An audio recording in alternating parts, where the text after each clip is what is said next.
itu permasiatan nukunya di usaha ku ari dipigawe pam-pam ku manusia di Indonesia ku masyarakat mabok iyalah Allah nyiksa bimakanu yaksibun ku mabokna manusia ku ari masyarakat Indonesia teh judi iyalah nu bakal disiksa ku Gusti Allah ku pagawean judina pagawean zina ku ari iyalah Gusti Allah bakal nyiksa ku zinahna para masyarakat Gusti Allah teh bakal nyiksa ku pagawean bangsa ku pagawean umat lantaran korupsi pemerintah korupsi masyarakat maling atuh sarua bae ngan beda bahasa iya Allah bakal nyiksa ulah kaget lamun ku ari teu diberkahkeun negara Indonesia nu sakieu suburna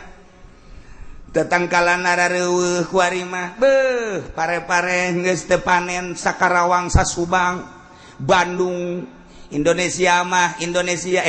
Tangerang mah geus puguh pertanian ieu tapi kapan aya sabaraha kontrakan ku ari anu ditutup we nu ngontrak teu berkah kan ngaranna